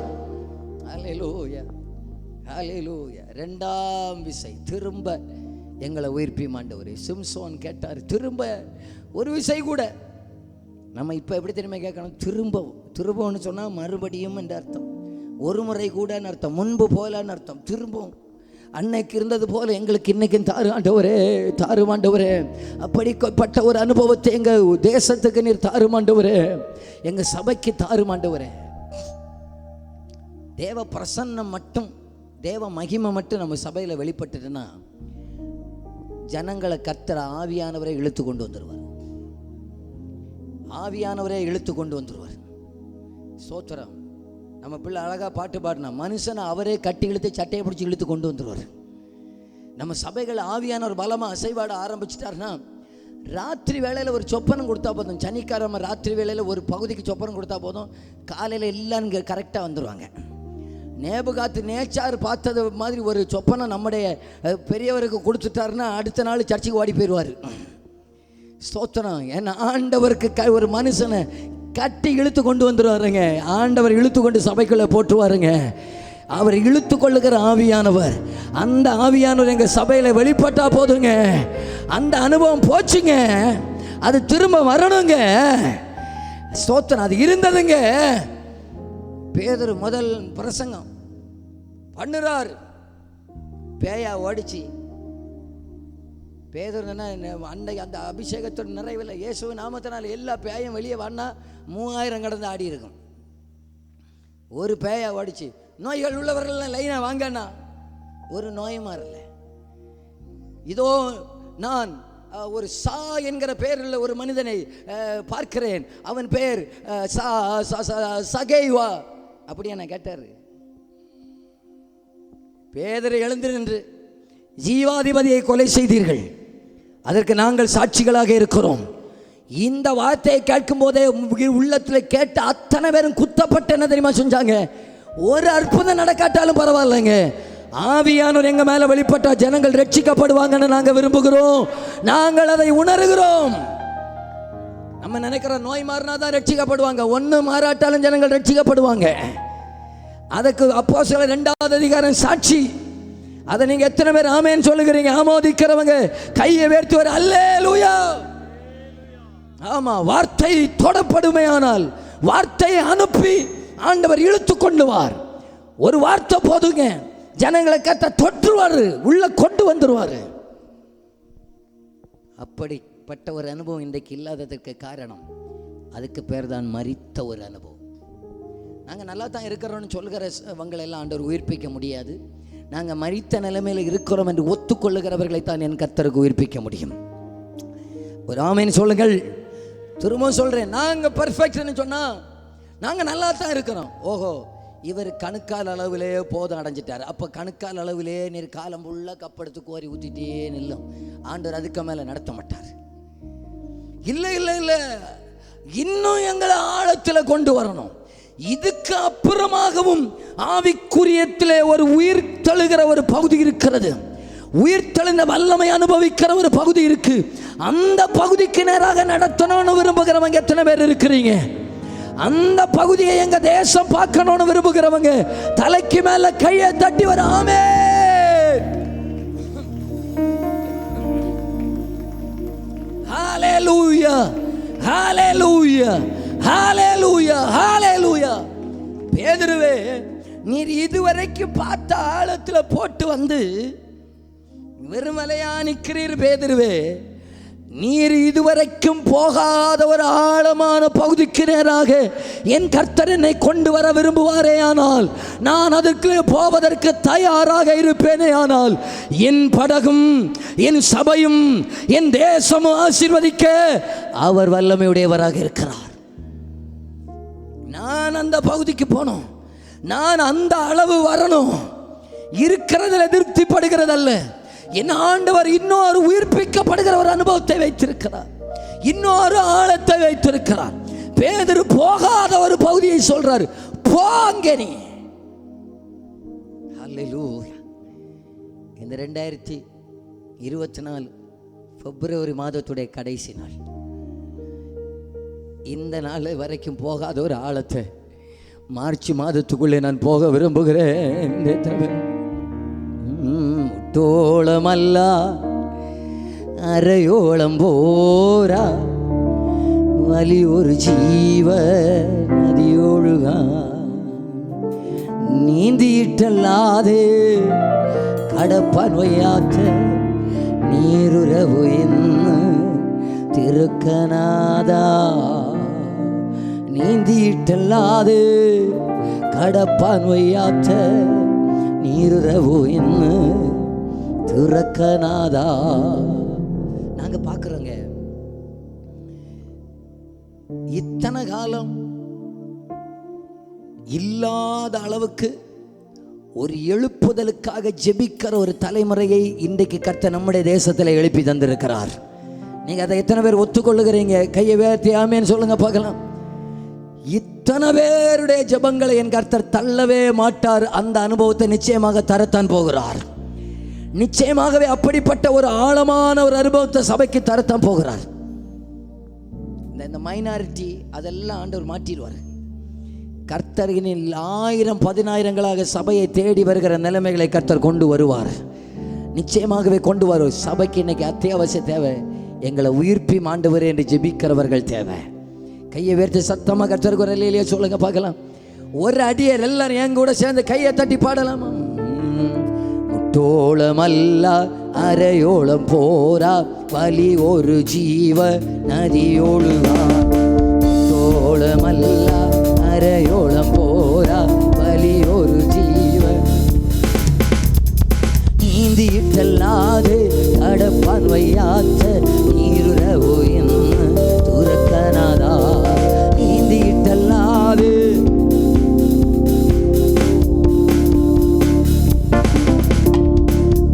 கொசு நாளில் உன்மழ பிழிச்ச பரமபிதாவே பின்மழ நல்கா. கொசு நாளில் உன்மழ பிழிச்ச பரமபிதாவே பின்மழ நல்கேனும் மாலின்யமாரேனும் நெஞ்சனமுணர்ந்து வேலை செய்யுவா. பின்மழ நல்கேனும் மாலின்யமாரேனும் நெஞ்சனமுணர்ந்து வேலை செய்யுவா. கொசு நாளில் உன்மழ பிழிச்ச பரமபிதாவே பின்மழ நல்கா. கொசு நாளில் உன்மழ பிழிச்ச பரமபிதாவே பின்மழ நல்கா. நல்ல 2 கையை தட்டி வராமே. ஹalleluya ஹalleluya. அப்ப இந்த 2 பகுதிகளையும், இந்த 2 உயிர்ப்பிக்கிற பகுதிகளும் நம்முடைய வாழ்க்கையில, நம்முடைய ஊழியத்தில், நம்முடைய தேசத்தில் கர்த்தர் சீக்கிரத்திலே கட்டளையிடுவாராக. அல்லேலூயா. இனி 3வது ஒரு உயிர்ப்பித்தலை குறித்து உங்களுக்கு சொல்லி முடிக்க விரும்புகிறேன். கடைசி நாள் தானே, கரெக்டாக இன்னும் ஒரு 10 நிமிஷத்தில் கூட்டத்தை முடிச்சிருவேன். ஆமாம், கர்த்தருடைய ஆவியானவர் நம்மை பலப்படுத்துவாராக. 3வது ஆண்டவரால் எதை தெரியுமா உயிர்ப்பிக்க முடியும்? 1 தெசலோனிக்கேயர் 4வது அதிகாரம் 16வது வசனத்தில், ஏனெனில் கர்த்தர் தாமே ஆரவாரத்தோடும் பிரதான தூதனுடைய சத்தத்தோடும் தேவ எக்காலத்தோடும் வானத்திலிருந்து இறங்கி வருவார். அப்பொழுது கிறிஸ்துவுக்குள் மரித்தவர்கள் முதலாவது எழுந்திருப்பார்கள். பின்பு உயிரோடு இருக்க நாமும் கர்த்தருக்கு எதிர்கொண்டு போக மேகங்களின் மேல் அவர்களோட கூட ஆகாயத்தில் எடுத்துக்கொள்ளப்பட்டு இவ்விதமாய் எப்பொழுதும் கர்த்தருடனே கூட இருப்போம். எல்லாரும் என்ன கவனிங்க, நான் இதை மட்டும் சொல்லிட்டு நான் முடிச்சிடுறேன்.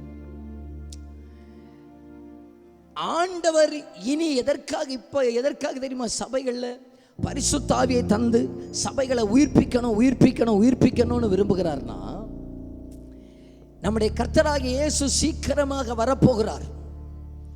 அதிசீக்கிரமாக வரப்போகிறார். அவர் வருகிறதான நேரத்தில் ஒரு காரியம் நடக்கும். என்ன காரியம் தெரியுமா நடக்கும்?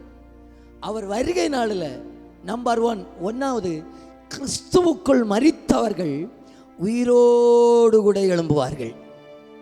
சோத்திரம் சொல்லுங்க பார்க்கலாம். கிறிஸ்துவுக்குள் மரித்தவர்கள் உயிரோடு கூட எழும்புவார்கள். 2, உயிரோடு இருக்கிற நாமும் கர்த்தருக்கு எதிர்கொண்டு போக மேகங்கள் மேல் ஆகாயத்தில் எடுத்துக்கொள்ளப்படுவோம். இது 2ம் நடக்கணும்னு சொன்னா நமக்குள்ளே ஆவியானுடைய அபிஷேகம் இருக்கணும். ஏன் தெரியுமா? அந்த காலத்தில் ஆண்டவர் சபைகளுக்குள்ளே பலத்த பரிசுத்த ஆவியை ஊற்றணும்னு விரும்புகிறோம்னா, இது இல்லாததுனால இன்னைக்கு இயேசு வந்த நிறைய எண்ணம் போகாது மேல. நம்ம தான் சொந்தமா மறுரூபமாக முடியுமா? முடியாது. சொந்தமா போக முடியுமா? போக முடியாது. நமக்குள்ள இருக்கிற ஆவியானவர் தான் நம்மை மறுரூபமாக்குகிறவராக இருக்கிறார். அவர் தான் நம்மை உயிர்ப்பிக்கிறவராக இருக்கிறார். போன வாரத்தில் வெள்ளி சனி நேரு ஒரு இடத்துல கன்வென்ஷனில் பிரசங்கம் பண்ணேன். அப்போ இதே போல் வெளியே தான் கன்வென்ஷன். அதுக்கு பக்கத்திலேயும் ஒரு கல்லறை கிடந்தது. இங்கேயும் பக்கத்திலேயே ஒரு கல்லறை கிடக்கிறது. அப்பவும் சிந்திச்சதை நான் இப்பவும் சொல்லுகிறேன். இப்போ கூட்டம் நடந்து கொண்டிருக்கிறதான நேரத்திலேயே இயேசு வந்தார்னா இந்த கல்லறை திறக்க. அது ஒரு ஊழியக்காரருடைய கல்லறை. சோத்திரம் சொல்லுங்க பார்க்கலாம். ஏன் ஆண்டவர் அதை உயிர்ப்பிக்கிறார் என்று சொன்னால், நான் இந்த உலகத்தில் வாழும் போதே எனக்குள்ள இருக்கிறதான அபிஷேகம் இந்த வாழ்க்கையோடு கூட முடிகிறதல்ல. எலிசாவுடைய எலும்புகளுக்குள்ளே இருந்தது போல நான் செத்து போனா அங்கேயும் இருக்கு. வானத்திலே என் இயேசு வந்து நின்று, கிறிஸ்துவுக்குள் மரித்தவர்களே இங்கே ஏறி வாருங்கள் என்று அழைக்கும் போது, கிறிஸ்துவுக்குள் மரித்த அத்தனை பேரையும் என் கர்த்தர் உயிர்ப்பிக்கிறவராக இருக்கிறார். இந்த உயிர்த்தெழுதலையும் வேற யாராலையும் கொடுக்க முடியாது. எங்கள் இரட்சகராக இயேசுவால மட்டும்தான் கொடுக்க முடியும். நான் இன்னைக்கு பேசுகிற இந்த 3 உயிர்ப்பையும் எந்த மனுஷனாலையும் கொடுக்க முடியாது, எந்த ஸ்தாபனத்தாலையும் கொடுக்க முடியாது, எந்த ஸ்தாபன தலைவராலையும் கொடுக்க முடியாது. சர்வ வல்லமை உள்ள கர்த்தராகிய இயேசு ராஜாவால் மட்டும்தான் கொடுக்க முடியும். அவரால் மட்டும்தான் அக்கிரமத்திலே மரித்தவங்களை ரட்சிக்க முடியும். அவரால் மட்டும்தான் ஆவிக்குரிய வாழ்க்கையில மரித்தவர்களை உயிர்ப்பிக்க முடியும். அவரால் மட்டும்தான் இந்த சரீரத்தில் மரித்து போனவர்களை உயிர்ப்பிக்க முடியும். அல்லேலூயா. 3வது ராத்திரி வேளையில் நாங்கள் என்ன ஒரு மணி நேரத்தில் கூட்டம் முடிச்சு போயிடுவோம். சொல்ல வேண்டியதை சொல்கிறேன். என்ன சொல்கிறேன்னா, என்ன ஆண்டவராகிய இயேசு வருவார்.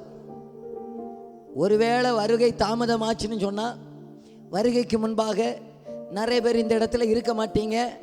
நம்ம போக வேண்டிய இடத்துக்கு போவோம். ஆனாலும் நமக்கு ஒரு மரணம் அருமையானால் நம்ம சொல்லணும், தைரியமாக சொல்லணும். என்ன தெரியுமா சொல்லணும்? இந்த பூமியை விட்டு அந்த உயிர்ப்பின் நாளிலே அந்த அழைப்பின் சத்தத்தை நானும் கேட்பேன். ஏன் நானும் அந்த அழைக்கிற சத்தத்தை கேட்பேன். அந்த சத்தம் ஏன் நானும் கேட்பேன். எத்தனை பேர் அதை சொல்லுகிறீங்க? எத்தனை பேர் அதை விரும்புகிறீங்க? ஹல்லேலூயா சொல்லுங்க பார்க்கலாம். ஹல்லேலூயா, ஹல்லேலூயா. என் அன்புக்குரியவர்களே, அதுக்கு ஒரு அடையாளத்தை நான் உங்களுக்கு சொல்லுகிறேன். வேத புத்தகத்திலிருந்து ஒரு எக்ஸாம்பிளை நான் உங்களுக்கு சொல்லுகிறேன். யோசேப்பு எகிப்து தேசத்தில் உயர்ந்த பதவியில் இருக்கிறார். நடக்காவுக்காரங்க நான் கேட்கிற கேள்விக்கு பதில் சொல்லிட்டு போனோம்னா, யோசேப்பு இப்போ வயதான நேரத்தில் மரிக்க போகிறார். கண்ணெல்லாம் மங்கி சரீரம் தோலெல்லாம் ஒட்டி சாக போகிற நேரத்தில் என் பிள்ளை பேர பிள்ளை எல்லாரையும் கூப்பிட்டு என்ன தெரியுமா ஆணையிட்டு வாங்கினாரு? டேய், நான் இப்போ இங்கே எகிப்திலியாக இருக்கிறேன். நான் செத்து போனால் இந்த பயப்பிள்ளைய நல்ல பிரமிடு கட்டுவானுவான். என்ன வச்சு பிரமிடு கட்டினாலும் கட்டுவான். ஆனால் நீ ஒரு காரியம் செய்யணும். நீ இந்த பூமி உனக்கு சொந்தம் இல்லை. எனக்கு பிரமிடே கட்டினாலும் இந்த எகிப்து எனக்கு சொந்தம் அல்ல. எங்க வச்சானோ வச்ச இடத்துல தோண்டிக்கிட்டு தேவன் ஒரு நாள் உங்களை சந்தித்து அந்த கானான் தேசத்தில் கொண்டு போவார். அங்கே கொண்டு போது என் எலும்பை எடுத்து கானான் தேசத்தில் கொண்டு போயிடணும். நான் நடக்காவுக்காரங்க இந்த வயசான காலத்தில் பிள்ளைகளையும் பேர பிள்ளைகளையும் கூப்பிட்டு சொன்னால் என்ன சொல்லுவீங்க? நம்ம என்ன தெரியுமா சொல்லுவோம்? மக்களே, அந்த 3 நாள் கன்வென்ஷனில் அந்த சபை பாஸ்டர் சொன்னார், டெய்லி 7 மணிலேருந்து 8 மணி வரைக்கும் எங்கள் ஜெபம் நடக்குதுன்னு சொன்னார். எனக்கு இன்னும் ஒரு 10 வருஷம் ஜீவனை நீட்டி தரும்படியாக உபவாசம் இருந்த ஜோமனுக்கு அந்த பாஸ்டர்கிட்ட சொல்ல நான் சொல்லியிருக்கோம். அவர் உபவாசம் இருந்த ஜோமன்னு சொல்லலை, அவங்க போறதுக்கு ரெடியாக தான் இருந்தாங்க. எங்கே நான் இங்கே புதைத்தாலும் என்னை எடுத்துக்கொண்டு கானானுக்கு போயிடணும். அந்த உயிர்த்தெழுதல் மேன்மையை பார்க்கணும். அதை குறித்து நிறைய காரியம் பேசலாம். ஆனால் ஒன்றை மட்டும் சொல்கிறேன். இந்த பிள்ளைகளையும் பேர பிள்ளைகளையும் பார்த்து சொன்னார், நீ எலும்பை எடுத்துட்டு தேவன் உங்களை சந்தித்த அந்த கானானுக்கு அங்கே அனுப்பும்போது என் எலும்பையும் கொண்டு போனோன்னு சொன்னார் இல்லையா? அதுக்கு என்ன தெரியுமா அர்த்தம்? எனக்கு இந்த எகிப்தில் நான் உயர்ந்த பதவியில் இருந்தாலும் எகிப்து சொந்த நாடல்ல. அந்த கானான் தேசத்துக்கு என் பிள்ளைகளும் பேர பிள்ளைகளும் வரணும், அதுதான் அதுக்கு அர்த்தம். இல்லைன்னா நீங்கள் இங்கே நில்லுங்க, போகிறவங்க கிட்ட கொடுத்து விடுங்க நான் சொன்னார். நீ கொண்டு போனோன்னு சொன்னார். அதற்கு என்ன அர்த்தம்? அந்த வாக்குத்தத்த பூமியில் ஏன் எலும்பும் இருக்கணும், என் தலைமுறை அந்த வாக்குத்தத்த தேசத்தில் இருக்கணும் என்கிறதா அவருடைய பெரிய ஒரு நோக்கமாக இருந்துச்சு. எத்தனை பேர் புரிஞ்சவங்க கையை உயர்த்தி வர ஆமேன்னு சொல்லுங்க பார்க்கலாம். அப்போ நம்ம புதிய ஏற்பாட்டு சபைக்கு அதை எபிரேயர் 11:22 ஆண்டவர் எதற்காக எழுதி வச்சிருக்கிறார்னா, புதிய ஏற்பாட்டு சபையே நமக்குள்ளே ஒரு ஆதங்கம் இருக்கணும். நான் கர்த்தராகிய இயேசுவை சொந்த இரட்சகராக ஏற்றுக்கொண்டு இந்த பூமியில் நான் மரிக்கிறேன், என் தலைமுறை ஒன்று கூட கெட்டு போகக்கூடாது. அவர்களும் நான் கண்ட அந்த வாக்குத்தத்த ராஜ்யத்திலே, அந்த உயிர்த்தெழுதலிலே எங்கள் பிள்ளைகளும் எங்கள் பேர பிள்ளைகள் அத்தனையும் பங்குள்ளவர்களா மாறணும்னு சொல்லுகிற பெற்றோர்கள் மட்டும் ஒரு கையை தட்டி கத்த அப்பாவுக்கு ஒரு ஆமேன்னு சொல்லுங்க பார்க்கலாம்.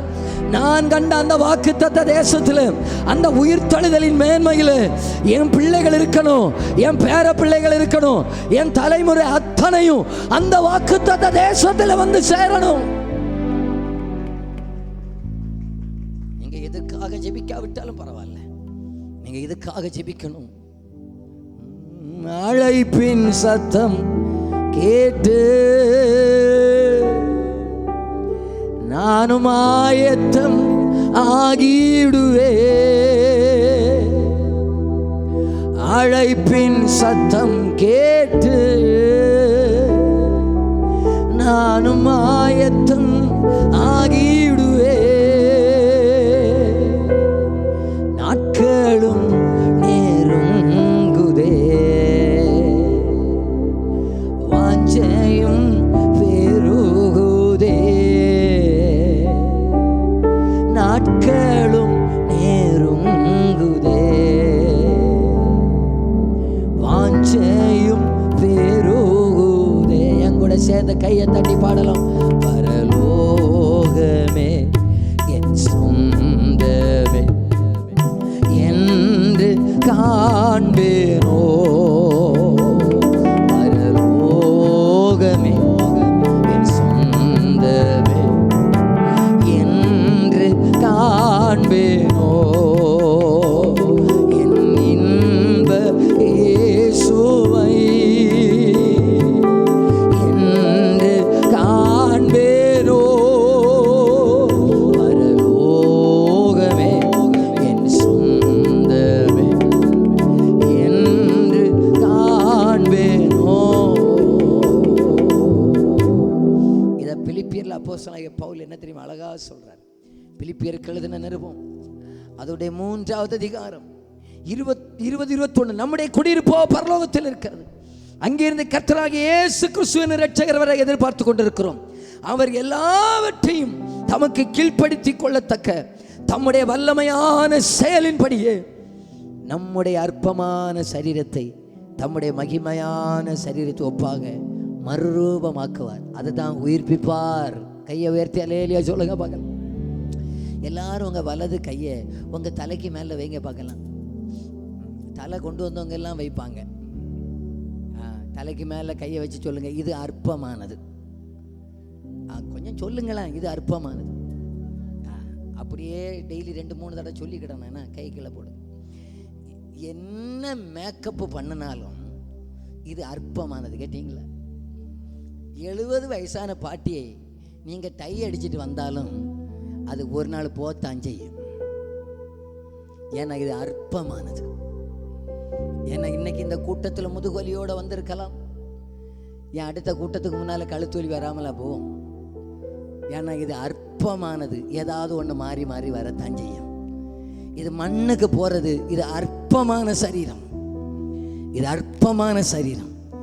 என் கர்த்தராகிய இயேசு வரும்போது இந்த அற்பமான சரீரத்தை ஒரு இமை பொழுதில் அற்புதமான சரீரமாக மகிமையின் சாயலாக மாற்றுகிற அந்த நாளிலே இந்த நடைக்காவிலிருந்து ஒரு கூட்டம் ஜனங்கள் அதில் இருக்க வேண்டும் என்பதற்காக தான் ஆண்டவர் இந்த 3 நாள் கூட்டத்தை தந்திருக்கிறாரே தவிர வேறொரு நோக்கமே இல்லைங்க, வேறொரு நோக்கமே இல்லைங்க. சோத்திரம். இது அற்பமான சரீரங்க. என்னதான் பண்ணுங்க. இப்ப நம்ம ஏரியாவில் நல்ல ட்ரீட்மெண்ட் என்கிற கிம்ஸில் போய் ட்ரீட்மெண்ட் பண்ணிட்டு வாங்க, என்னாலும் அற்பமானது தான். ஏன்னா இது அற்பமானது, இது மண்ணிலிருந்து எடுக்கப்பட்டது. அது கொஞ்சம் கொஞ்சமா அது பலவீனப்பட வேண்டியதான். என்ன மேக்கப் பண்ணாலும் இன்னைக்கு சிலர்லாம் மேக்கப் பண்ணி அந்த புட்டியெல்லாம் அடித்து வந்து இருக்கிறத பார்த்தாச்சுன்னா அப்போ நமக்கு இது என்ன, இது இவங்க வயசே ஆகாத போலையாக நினைச்சிட்டு இருக்கணும். ஐயோ அது போவுங்க, ஒழுங்கா சோப்பு போட்டு குளிச்சா முடிஞ்சு. எங்க சர்ச்சில் சமீபத்தில் போன வருஷத்தில் ஒரு கல்யாணம் நடந்துச்சு. அது கல்யாணம் எல்லாம் முடிஞ்சிட்டு என் கூட வந்த தம்பி என்று கேட்டார், பாஸ்டர் என்ன பாஸ்டர் இப்படி இந்த பிள்ளை மேக்கப் போட்டு வச்சிருக்கிறாங்க இந்த ரிசப்ஷனில்? நான் சொன்னேன், அமைதலாவா, ஞாயிற்றுக்கிழமை நம்ம சர்ச்சுக்கு தான் வருவாங்க, அப்போ பார்க்கலாம். உண்மையாக சொல்கிறேங்க, 4 நாள் கழிச்சு சர்ச்சுக்கு வந்தாங்க. எனக்கு அதிசயமாக இருந்துச்சு, இவன் 4 நாளையில் பொண்ணை மாற்றிட்டானோன்னு. பிள்ளை ஒழுங்கா குளிச்சு எல்லாம் போச்சு. என்னென்னமா பண்ணினாலும் நீங்க நினைச்சுக்கிடணும், இது அற்பமானதுதான். இந்த அற்பமான சரீரத்துக்குள்ள அற்புதமான ஆவியானவர் மட்டும் தங்கி இருந்தா போதும். இந்த அற்பமான சரீரத்துக்குள்ள கர்த்தர் மட்டும் வாசம் பண்ணினா போதும். இந்த அற்பமான சரீரத்துக்குள்ள தேவன் தங்குகிற ஆலயமா இந்த சரீரம் இருந்தா போதும். இயேசு வருகிற நாளிலே இதை அற்புதமாய் மாற்றுவார், மறுரூபமாக்குவார், மகிமையின் சாயலாக மாற்றுவார். அதனால்தான் பழைய எங்க தாயார் சாரால் நவரோஜ் பாடுனாங்க, மண்ணின் சாயலை நான் களைந்தே தம் விண்ணவர் சாயல் அடைவே, விண்ணவர் சாயல் அடைவே. மண்ணின் சாயலை நான் களைந்தே தம் விண்ணவர் சாயல் அடைவே, விண்ணவர் சாயல். கையை தட்டி பாடலாமா? தேவ சாயல் ஆக மாறி தேவனோ இருப்பே, நானும் தேவனோ இருப்பே. தேவ சாயல் ஆக மாறி தேவனோ இருப்பே, நானும் தேவனோ இருப்பே. இப்ப நீங்க இந்த 3 வித உயிர்ப்பிக்கப்படுதலும் அந்த அனுபவத்தில் நானும் இருக்கணும்னு சொல்லுகிறவங்க மட்டும் கையை உயர்த்தி காட்டுங்க பார்க்கலாம். பாவத்திலிருந்து உயிர்ப்பிக்கப்படுங்க, அதுவும் எனக்கு தேவை. ஆவியினால உயிர்ப்பிக்காடு, அதுவும் எனக்கு தேவை. கடைசி வருகை நாளிலே ஒரு உயிர்த்தெழுதல் உண்டு பார்த்தீங்களா? இந்த வருகை நாளிலே அந்த உயிர்த்தெழுதலை இந்த சரீரம் பலவீனமாக இருந்துச்சுன்னு சொன்னாலும் நீங்கள் கவலைப்படாதீங்க. நான் இயேசு சொந்த ரட்சகராக ஏற்றுக்கொண்ட நம்பி தான் என் கேன்சர் சுகமாகணும், என் கட்டி கரையணும், என் நோய் மாறணும்னு சொல்லி தான் நான் சபைக்கே வந்தேன். ஆனால் எனக்கு நோயே மாறலை அப்படின்னு சொல்லிட்டு நீங்கள் சபைக்கு வராமல் இருந்துடாதீங்க. அதே நோயோடு கூட ஒழுங்க சபைக்கு வாங்க. நோய் இருக்கிறவர்கள் கூட ரட்சிக்கப்பட்டால் அவர்கள் அந்த மறுரூப நாளிலே மறுரூபமாக்கப்படலாம். ஆனால் பாவிகள் மட்டும் மறுரூபமாக்கப்பட முடியாது. இருக்கிற பலனோடு கூட ஆண்டவரை சேவிங்க, இருக்கிற பலனோடு கர்த்தரை ஆராதிங்க, இருக்கிற பலனோடு கர்த்தரை தேடுங்க. பலவீனர்களை பார்த்து அல்ல, பலவான்களை அல்ல ஆண்டவர் உயிர்ப்பிக்கிறவர், பரிசுத்தவான்களை கர்த்தர் உயிர்ப்பிக்கிறவராக இருக்கிறார். ரட்சிக்கப்பட்டவர்களை ஆண்டவர் உயிர்ப்பிக்கிறவராக இருக்கிறார். அந்த உயிர்த்தெழுதலின் நாளில், அந்த உயிர்ப்பிக்கப்படுகிறதுல நடக்கிற ஒரு பெரிய ஒரு ஆனந்தம் என்ன தெரியுமா? இன்னைக்கு இயேசு வருகிறாருன்னு மத்திய வானத்தில் 3 சத்தம், கர்த்தர் தாமே ஆரவாரத்தோடும் பிரதான தூதருடைய சத்தம் தேவ எக்காலும் கேட்கும் போது முதல்ல கிறிஸ்துவுக்குள் மரித்தவர்கள் எழும்புவார்கள், அதாவது உயிர்ப்பிக்கப்படுவார்கள், எழுந்திருப்பார்கள். பின்பு உயிரோடு இருக்கும் நாமும் ஒரு இமைப்பொழுதில் மறுரூபமாக்கப்பட்டு இந்த வானத்தில் வைத்து நம்முடைய ஆத்தும மணவாளனை முகமுகமாய் சந்திப்போங்க. நம்முடைய இரட்சகரை முகமுகமாய் பார்ப்போங்க. நம்முடைய பிராணநாதனை முகமுகமாக பார்ப்போங்க. நீங்கள் நினைக்கலாம் அந்த காலம் எல்லாம் இனி ரொம்ப காலம் தாண்டி தான் வரும். இல்லை, சீக்கிரமாக ராஜா வரப்போகிறார். கடைசி காலத்தில் வந்து நிற்கிறோங்க. கடைசி மணித்துளிகளில் வந்து நிற்கிறோம். சோத்திரம். ஒரு காரியத்தை சொல்லி முடிக்கிறேன். இதெல்லாம் பாஸ்டர் எப்போ நடக்கும்? இனி வேகமாக நடக்க வேண்டிய காரியங்கள். சிலுவையில் இயேசுனா 7 வார்த்தைகளை சொன்னார். 7 வார்த்தைகளை 2ஆ பிரிச்சிடலாம். முதல் 3 வார்த்தைகள் மற்றவர்களுக்காக, இவர்களுக்கு மன்னியும், அதோ உன் தாய், அதோ உன் மகன், இன்றைக்கு பரதேசியில் கூட இருப்பான். இந்த 3 வார்த்தைகளை பேசுவதற்கு ரொம்ப நேரம் எடுத்து பேசினார். 6 மணி நேரம் மட்டும் 9 மணி நேரம் வரைக்கும், அதாவது மத்தியானம் 12 மணிலேருந்து சாயங்காலம் 3 மணி வரைக்கும் ஆண்டவர் எதையுமே பேசலை. அதுக்கப்புறம் சாயங்காலம் 3 மணிலேருந்து அடுத்ததாக பேசின 4 வார்த்தையும் தனக்காக, ஏலோயி ஏலோயி லாமா சபக்தானி, தாகமாயிருக்கிறேன், முடிந்தது, பிதாவே உம்முடைய கைகளில் ஆவி. அடுத்த 4 வார்த்தையும் வேகமாக ஆண்டவர் சொல்லி கடைசியாக தன்னுடைய ஜீவனை பிதாவுடைய கையில் ஒப்பு கொடுத்தது போல, இனி இந்த கடைசி காலத்தில் பைபிளில் சம்பவிக்கும் என்று சொல்லுகிற காரியங்கள் முதல் பார்ட்டு போல அல்ல. இனி சட வேணா நடக்கும். என் கர்த்தர் சபையிலே பரிசுத்த ஆவியை ஊட்டுவார், சபையில எழுப்புதலின் ஆவியை ஊட்டுவார், சபையை சுத்திகரிப்பார், சபையை உயிர்ப்பிப்பார். காகளம் தொனிக்கும். போக வேண்டியதுதான். அந்த நாளுக்காக நானும் என் குடும்பமும் அந்த ராஜ்யத்தில் இருக்கணும்னு விரும்புகிறவங்க கையை உயர்த்தி காட்டுங்க பார்க்கலாம். கையை உயர்த்தினவங்க நல்லா கையை உயர்த்துங்க பார்க்கலாம். கையை உயர்த்தினவங்க எல்லாரும் எழுந்து நிற்கலாம், ஜெபிக்கலாம்.